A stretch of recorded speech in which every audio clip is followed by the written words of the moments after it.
Baby, don't do it again. Palapit ito sa akin kaya ako naman ay nagmamadaling lumapit sa kama para mahiga at magtalokbong ng kumot. Saktong pagsampa ko ng kama ay mabilis pa sa hangin na sumabay si Kurimaw sa akin sa kama at malakas akong napatili nang bigla niya akong daganan. Hoy! Piste kang Kurimaw ka! Malakas kong singhal dito. Palaging mabilis ang mga galaw ng Kurimaw na ito. Ano ba kasi kinagagalit mo, baby? Balambing ang boses nito. Kakasabi ko lang kanina. Ano yun, limot agad? Napairap pa ako dito. It's you. Anong ako? It's you. I called my love. I can call you whatever endearment, May Aryan. That's because you are my love. My life and soul.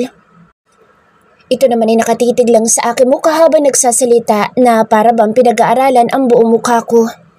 Umalis ka dyan at baka mapisat mo. Okay, sorry baby. Mabilis itong malis sa akin at umupo sa akin tabi. Nagulat pa ako nang bigla na lamang nitong itinaas ang suot kong jacket at itinaas din ang damit ko sa loob. Anong ginagawa mo? Napasinghap ako nang maramdaman kong hininga ni Alex sa akin tiyan. Umahalik siya sa akin tiyan. Little baby. Bigkas ni Alex na pumungay pa ang mga mata. Napaawang ang aking bibig sa sinabi nito. Napatitig tuloy ako sa mukha ni Alex. Nagtataka dahil paano nitong nalaman ang ipinagbubuntis ko hindi ko pa sinasabi sa kanya. Hindi kaya si Nanay Rosa at Tatay Taning? O kaya naman ay si Victor? Bala ko pa naman sanang sabihin sa kanya bilang surprise ang baby namin kaso alam na pala nito. Nalusaw na lamang bigla ang inis ko. How did you know? Marahan kong tanong sa kanya. Itinuro nito ang plastic envelope na nakapatong sa table. Napatampal tuloy ako sa aking noo. Ako nga pala naglagay ng envelope na iyon sa table. Nakalimutan ko daligpitin dahil sobra na akong pagod kaninang tanghali. I'm so happy that we gonna have a family baby, my love. Siniksik ni Alex sa mukha sa aking leeg at doon ako inaamoy at hinahalikan. Alex, bigla lumambot ang aking puso nang sabihin niya iyon. We are gonna fly tomorrow, baby, to make sure our baby is healthy. Nakapagpa-check na ako kanina sa doktor ko. Napahaplos tuloy ako sa mabuhok nitong pisngi at panga. No, I want to know if our baby is okay. Paano mo nasabing sa'yo to? Tudyo ko dito. Agad na nag-isang guhit ang makakapal na kilay ni Alex sa aking sinabi. Because I know it's mine, and not the dumb Victor. Alex! Saway ko dito. Inaasar ko lang naman ito pero hindi ko inaasahan na galit pa nitong idadamay ang taong walang kamalay-malay na si Victor. Don't say anything because I already knew everything when you were sleeping. Si Mika ba nagsabi sa'yo? Tanong ko dito. Yeah, she already knew that you were pregnant but she didn't bother to tell me everything and kept you here. Huwag ka na magalit. Tinutukan niya ako ng baril na ilang beses ko siyang kinukulit kung nasan ka. Yun pala itinatago ka niya. Gusto niya lang akong protektahan. Tumango ito bilang pagsang-ayon. Yeah, that's why I almost forgot myself. Napatitig ako sa sinabi nito. Kaya ba naging ganitong itsura nito dahil sinadya nitong pabayaan ng kanyang sarili? Anong ginawa mo sa sarili mo? Haplos ko sa panga niya. Umiling lang ito. Wala naman. Forget it, baby loves. Sa ngayon, ang anak natin ang pagtuunan natin ng pansin. Kumaplos ang makalyo nitong kamay sa aking tiyan. I love you. I love you so much, May Aryan. You're making me feel so complete. I can't wait to see your son very soon. Humalik pa ito nang may tunog sa akin tiyan. I love you too, Alex. Niyakap ako nito ng mahigpit. Ramdam ko pa ang mainit itong kamay na humahaplos sa akin tiyan. Kailangan mo nang matulog ngayon, baby. Bawal ang mapuyat ang baby natin. Magaan akong hinalikan nito sa aking noo. Pwede, mamaya na. Gusto ko malaman kung okay na ba si Randy. Nalungkot ako nang maalala ang isang tauhan nito na mabait pa naman at with accent pa kung magsalita. Dalawa sila ni Lucio. He's still alive and kicking. They were back on their families in California 2 weeks ago. I sighed with a relief. Now, we should sleep now. It's very late, baby. Utos ni Alex sa akin kahit na sana'y marami pa akong gusto pang itanong. Okay. Inayos na Alex ang makapal na comforter at ibinalot sa aking katawan. Bumaba ito ng kama at pinatay ang ilaw. Kaya tanging ilaw lamang sa labas ng bahay ang sadyang nagsisilbing nagbibigay liwanag sa aming kwarto. I love you, my baby Aryan. I love you, my son. Paanong son? Matagal pa bago malaman ang gender ni baby. Angel ko dito. I know it's a boy. Trust me. Mayabang na sabi nito. Paano pag babae? Masamang tingin ang ibinigay ko dito. Nagkabit-balikat lamang ito. Ewan ko sa'yo, bahala ka na nga. Ipagpanata mo na lang sana'y junior mo iyan. Nakaingos ko dito. Tumawa lamang si Kurimaw at hinayaan na akong pumikit ng mga mata hanggang sa maramdaman ko na lang ang pagbigat ng talukap ng aking mga mata. Good morning, baby. Nakiliti ako sa leeg nang maramdaman ko na hinahalikan ako ni Alex kaya napamulat ang aking mga mata. Antok na antok pa naman ako at gusto ko pang matulog ng mahaba. Wake up, baby loves. It's time to eat our breakfast. Muli ay hinalikan na naman ito ang buong mukha ko, kaya inawakan ko ang batok nito at hinuli para halikan ko ito sa labi. Mukhang hindi nito inaasahan ang aking ginawa pero na makabawi ay naging agresibo na. At sa huli ay nag-morning exercise kaming dalawa, pampabuenas daw sa buong araw. Kasalukuyan kaming kumakain ng breakfast nang pumasok si Nanay Rosa at mayakap itong may kalakihang vase na may iba't ibang klase ng bulaklak. Iha, binauna na kita ng paborito mong bulaklak. Ibinaba nito iyon sa malaking table. Ang gandang tingnan ng pagkakaayos. Nakaka-fresh sa mata. Salamat po, Nanay Rosa. Ngumiti lamang ang matanda. Alam na po ninyong aalis na ako? Tanong ko. Humarap ito sa amin dalawa ni Alex. Oo, iha, nung nakaraang araw pa. Ha? Gulat kong pagtataka. Your friend told them. Singit ni Alex habang humihigop ng kape. Napatingin ako sa kanya. Ibig sabihin alam na nila nung nakaraan pa na darating si Alex nang hindi ko nalalaman. Alam na po pala ninyo ang pagdating ni Alex? Nguso ko sa aking katabi. Matapos namin mag-usap, ni Mika ay kasabay noon na nakausap ko na ang nobyo mo. Nakangiti ito sa amin habang naglipat-lipat ng tingin. Hindi ko akalain na kay gandang lalaki at kay kisig naman pala nitong nobyo mo, iha. Napahanga ako. Akala ko kay Kevin lamang ako mapapahanga. Sinong Kevin? Your friend's secret lovers. Nakangising sagot ni Alex na agad kong ikinalingon dito. Ha? Pagtataka ko. Ang pagkakaalam ko ay never nagkaroon ng something sa lalaki si Mika. Para pangantakot ang mga kalalakihan sa kanya sa sobrang kaastigan. Narinig namin ang pagtawag ni Tatay Taning sa kanyang asawa kaya agad namang nagpaalam ang ginang sa aming dalawa ni Alex. Sino yun? Hinigit ko pa ang manggas ni Alex para tumingin ito sa akin. What? Inisang lagok na nito ang pag-ubos sa kape. Yung sinasabi mong secret lover ni Mika? Why are you asking? Salubong ang mga kilay nitong nakatingin sa akin. Natural, dahil hindi ko siya kilala. Ba't di niya agad ang mukha mo? Nakaangil ako dito. You have met him before. Saan? Nung sinundo ng mga kaibigan ko, mga kaibigan mo. Napaisip akong bigla. Ito ba yung panahon na sinundo si Tanya ng kanyang boyfriend na totoong tatay ni Trisha? Gosh, yung lalaki nakaka-intimidate ang muka na biglang nilayasan ni Mika? Paano mo nalaman? Pangungulit ko. Para nagka-interes ako sa love life ni Mika. Wala kasing sinasabi iyon or kahit na anong hint na may lalaking umaaligi dito dahil bukod sa busy itong tao ay mas gugustuhin pa nitong matulog na lang maghapon kapag may free time. Napubuntong hininga ito na para bang tinatabad sagutin ang tanong ko. It's very long story. Huwag na natin silang intindihin, baby. Mag-focus tayo sa future baby natin. Malambing na hinaplos nitong aking tiyan. Gusto ko pa namang marinig kung anong meron sa dalawa eh. Nakanguso ko. Hindi nito pinansin ang pagpapabebe ko.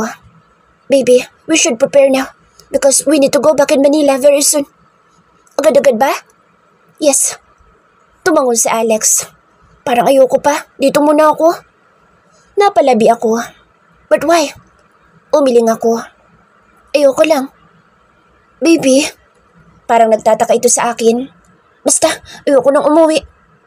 Napatayo ako at iniwan ko itong mag-isa sa lamesa. Narinig kong tinatawag ako ni Alex pero ayokong lingunin ito. Hindi ko alam pero parang na-trauma ako sa lugar na iyon. Kapag naiisip ko ang ginawa ng babaeng sa Tiffany White kung paano niya ako saktan at tutukan ng baril. Ganoon na rin ang walang kurap nitong barilin sa aming harapan si Randy. Bigla akong nangilabot. Sa tuwing naiisip ko iyon ay umaatake ang aking anxiety. Namalayan ko na lamang na andito na ako ngayon sa garden kung saan ang maraming bulaklak na minahal ko na. Ito lang kasi ang stress reliever ko sa tuwing nababalisa ako. Napaupo ako sa bench at nag-inhale-exhale. Mabuti na lamang at ang ganda ng panahon ngayon, kasabay pa ng malamig na hangin ngayong umaga. Sumasabay sa hangin ang sumasayaw ng mga bulaklak. Baby, naramdaman ko na lumapit ito sa akin kahit hindi ko lingunin. Are you okay? Umupo ito sa akin tabi sabay yakap sa akin likuran. Napaungol na lang ako. Kahit hindi mo sabihin ay alam ko na, baby. Mahinang bulong nito sa akin. Ano? Napatingala ako sa kanya kaya bumangga ang labi ko sa kanyang leeg. He growled, I like it. Mapungay na tumitig ito sa aking mga mata. Ano ba? Hindi paglalandang pag-uusapan natin kaya ako sumunod sa akin. Nasar tuloy ako dito. Lahat na lang ba ay madalas itong maakit? Mahina itong napatawa. Ikaw kasi naakit mo ko. Lumayo ka nga sa akin. Pinalo ko ito sa kanyang balikat. Parang nawala tuloy bigla ang kaninang pagkabalisa ko at napalitan ng asar sa kurimaw na ito. Okay, sorry na. Sorry. Natatawa na lang ito sa akin. Nakamamatay na irap ang ibinigay ko sa kanya. Umusog ako ng konti para lang magkadistansya kaming dalawa. Nainis na ako eh. Seryoso na, baby loves. Umusog din ito sa akin at yumakap ito sa akin likuran. Hindi na ako umimik at bahala siyang magdadakdak. I know you're suffering from anxiety. Mika told me everything and I'm so glad that she put you in her place to protect from my messy life.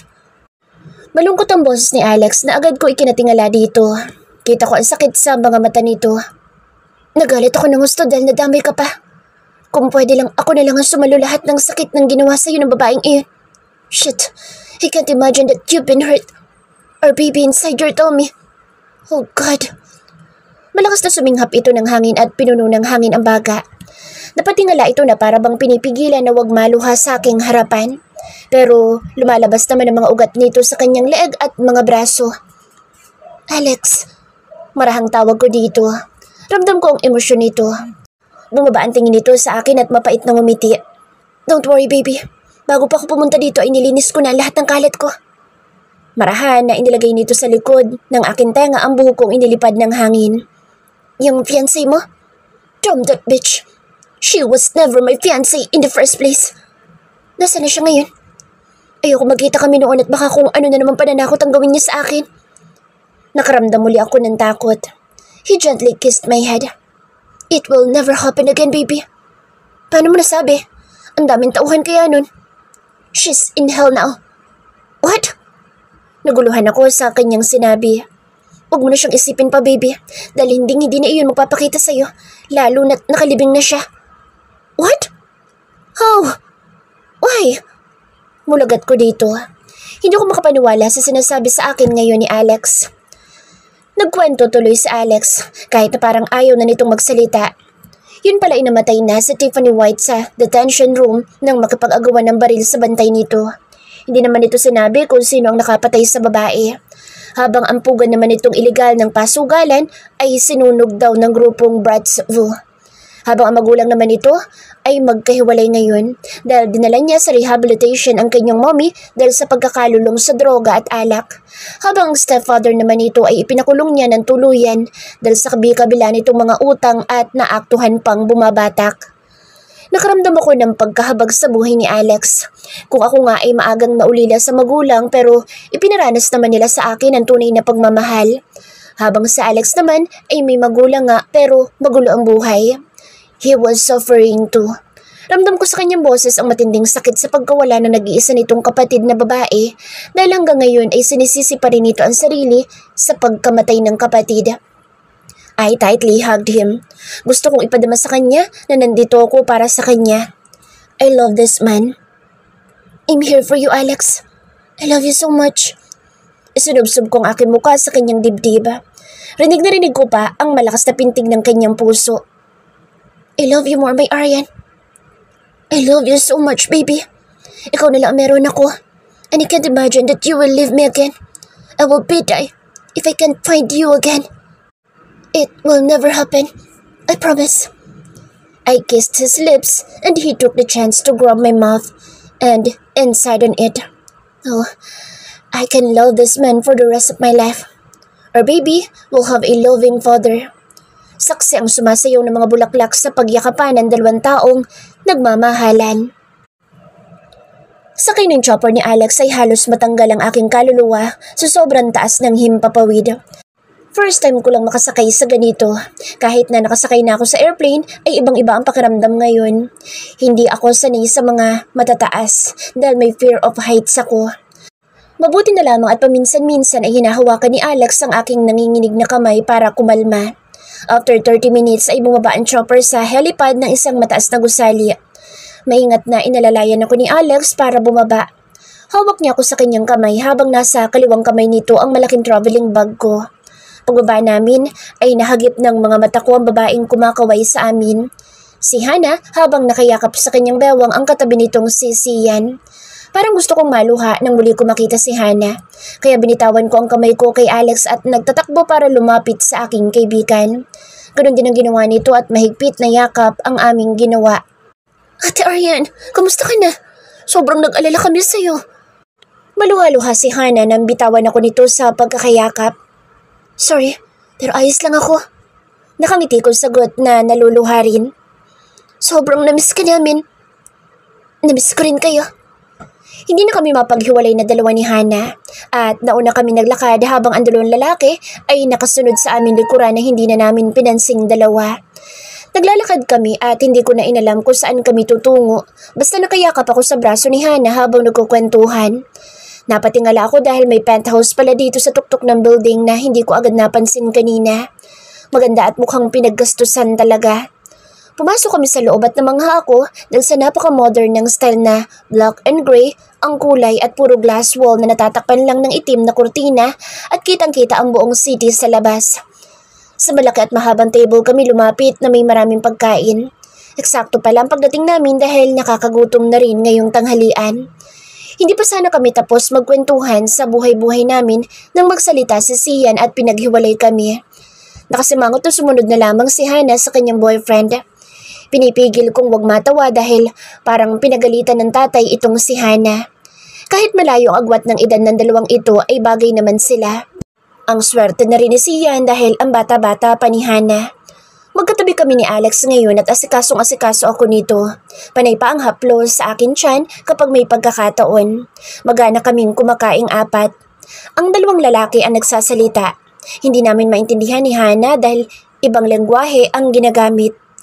Nabanggit na rin minsan ni Alex iyon na kapag ibang lengguwahe ang gamit nila ay para sa mission nila iyon at may mga confidential na pinag-uusapan.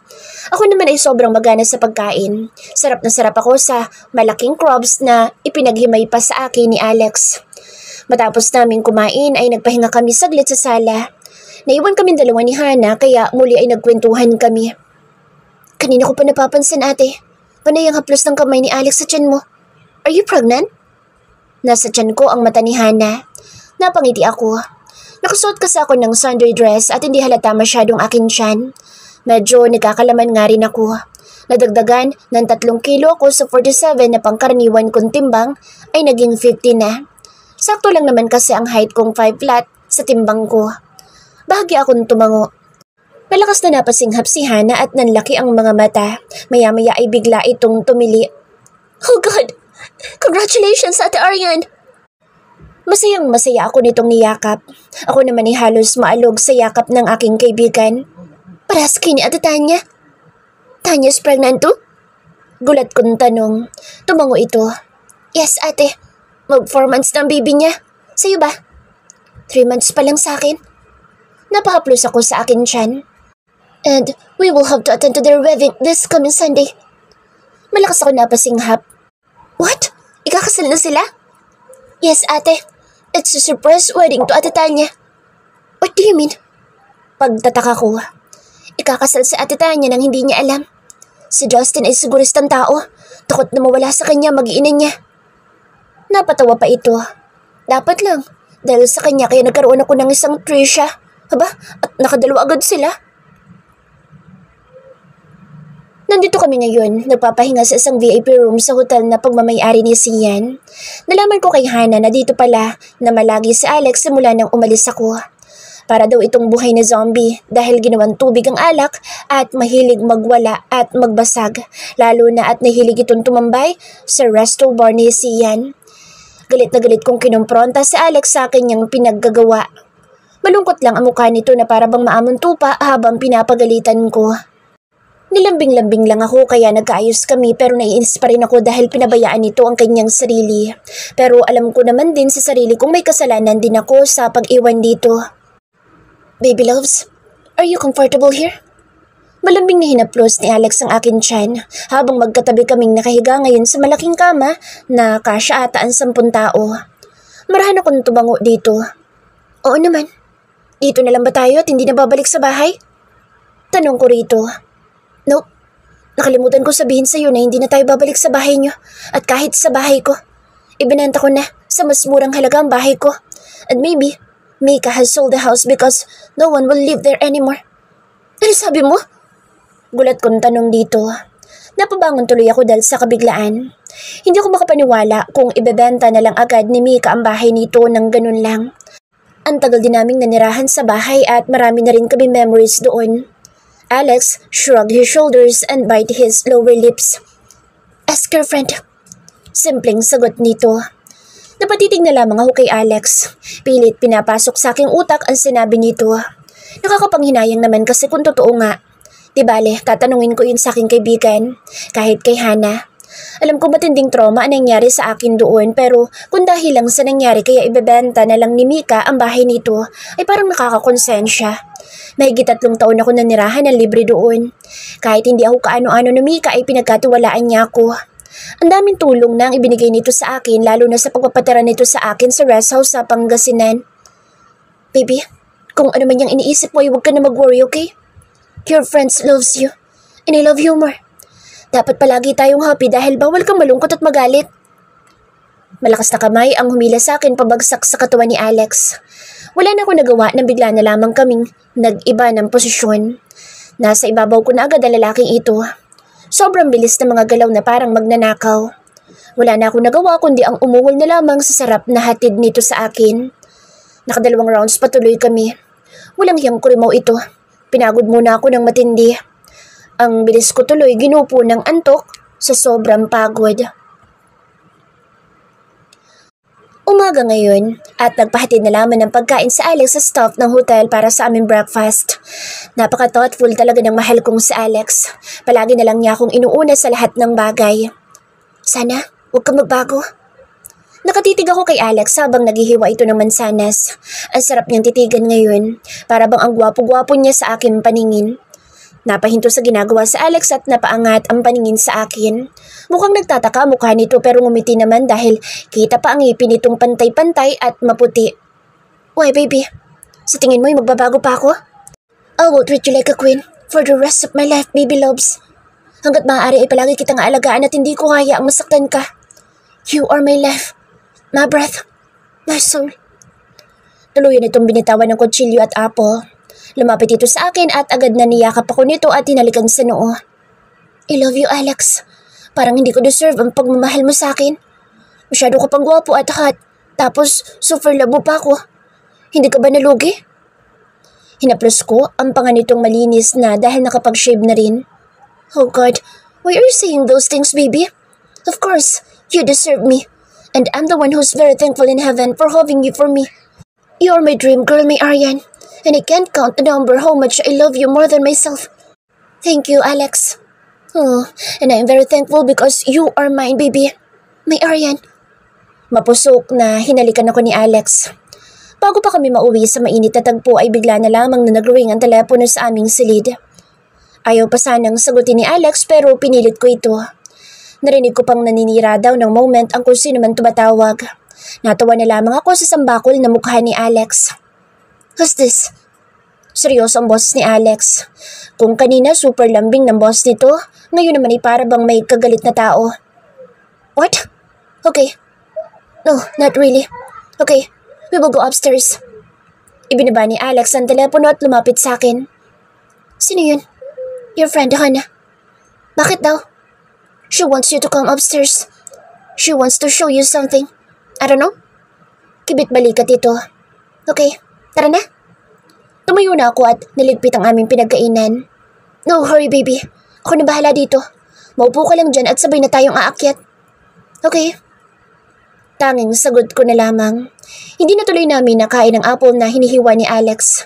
Inilagay na lamang namin sa fridge at mabuti na lang at mayroong ganun dito sa room namin. After 10 minutes ay umakyat na kami patungo sa penthouse sa taas ng building. Mabilis naman kami nakarating at nang makita ko ni Hana ay mabilis ako nitong hinila papasok sa kusina. Nakita ko pa ang pagsalubong ng mga kilay ni Sian sa ginawa ng nobya pero hindi na ito nagsalita pa. Hinayaan lang din naman ako ni Alex. Ate Arian, please, I know you're pregnant pero I want to make sure if it's true. Nanginginig ang boss ni Hana habang nagsasalita. Nakita ko ang pagkabalisa nito na para bang natutuwa ba o natatakot na hindi ko maintindihan.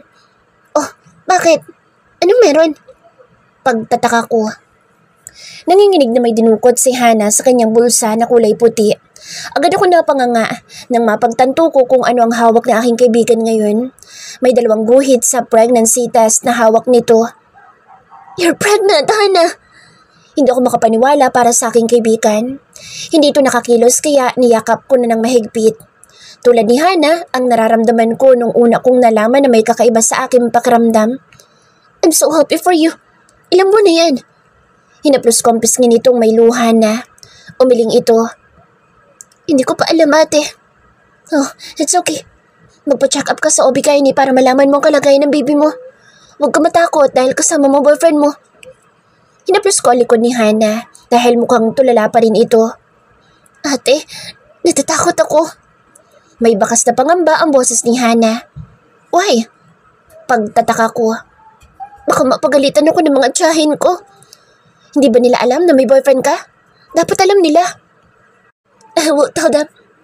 Marahan tumango ito sa akin. So, what you gonna do? Tanong ko dito. Hindi ko pa alam. Natatakot pa ako. Tell him that you're pregnant. I'm sure he will be the happiest man alive if he ever heard it. Pregnant? Parehas kaming natigilan na dalawa ni Hana. Napatingin kami sa 2 malaking tao na naglalakad papunta sa amin. Gosh, ang gagwapo talaga ng mga ito. Yes, she is. Nguso ko sa aking katabi. Hindi ko na nakita ang reaksyon ng aking kaibigan nang bigla na lamang akong habulutin ni Alex. Congrats, buddy! Nakahabol ka!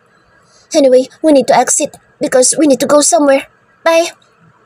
Muntik pa ako mapatali nang bigla na lamang akong buhati na para bang bagong kasal ni Alex at walang habas na naglakad palabas ng penthouse ni Sian.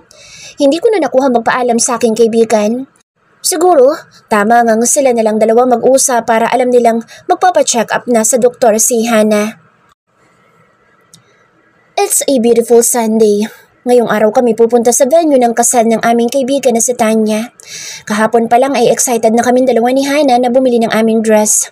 Bumili na rin kami ng gift para sa couple pati na rin kay baby Trisha. Super na-miss ko ang batang iyon. 10:00 ng umaga ang simula ng kasal. Sakay kaming 4 sa chopper at si Alex ang piloto. Nalaman ko na lang na papunta kami sa mataas na bundok dito sa Batangas. Dito kasi gaganapin ang kanilang garden wedding.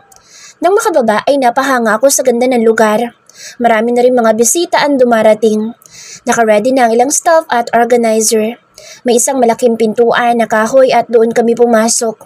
Kung sa labas ay maganda na, dito sa loob ay para akong bumalik sa pagkabata. Sobrang daming bulaklak na kay sarap titigan. Iba't ibang klase ng bulaklak ang nandito, kasabay pa ng napakaraming lumilipad na mga butterflies. Para kaming nasa kulungan na ang rehas ay puro design ng mga nakalambiti na mga bulaklak. Sobrang ganda. Magkatabi kami ngayon ni Hana dahil ang aming mga papas ay may pinuntahan sa dulo nang makita ang ilang kalalakihan na talaga namang kay gagwapo at kay kikisig. Bago pa ako makatanong kay Hana ay may isang malakas na tili ang umalingaw-ngaw. Oh my God! Arian! Napalingon ako sa boses na pamilyar. Walang iba kundi si Leah na sobrang ganda sa suot nitong sexy dress. Iniwan nito ang kasamang si Drake na kay gandang lalaki din. Nagtatakbo itong lumapit sa amin at bigla na lamang akong niyakap ng mahigpit. Lian! Masaya akong muli na nakita ko ang aming kaibigan. Kamusta ka na? Ano nangyari sa'yo? Ayos ka na ba? Wala bang bakas ng kalupitan ng babaeng impact na sa katawan mo? Mabilis ang mga mata ni Lian na pinasadahan ang kabuuan ko. Ayos lang ako. See? Maganda pa rin. Natatawa kong salita. Kailan pa kayo nagkasama ni Hana? Tumingin ito sa aming kaibigan. Si Alex ang nag-uwi sa kanya. Hana answered. What? Parang sumama ang mukha ni Leah nang marinig ang pangalan ni Alex. They're back to each other. Sagot muli ni Hana. Nagkabalikan kayo nun? Masamang tingin nang mapasulyap ito sa akin. Bakit ayaw mo ba? Medyo nakaramdam ako ng lungkot. Di ba sinaktan ka ng fiancé niyang baliw? Kung nandun lang ako sa pinangyarihan ng oras na iyon, baka natuluyan ang buwis at babaeng iyon. Yung best nang hindi makapalag sa akin ang malanding iyon. Nalalaki ang mga butas ng ilong ni Lian habang nagsasalita. Hindi naman niya yung fiancé. Saka wala na yung sa Tiffany dahil nakalibing na. Napasinghap si Hana habang si Lian naman ay halatang nagulat pero nang makabawi ay umaliwalas ang mukha. Mabuti naman dahil gigil pa rin ako sa ginawa ng babaeng yun sa'yo, no? Nakaingos nitong salita. Maya-maya pa ay dumating si Grace na nakayaka pa mga kamay sa braso ni Lester. Wow, sana all. Nang makita kami agad nitong binitawan ng kanyang boyfriend at nagmamadali lumapit sa amin. Isa-isa kaming niyakap nito.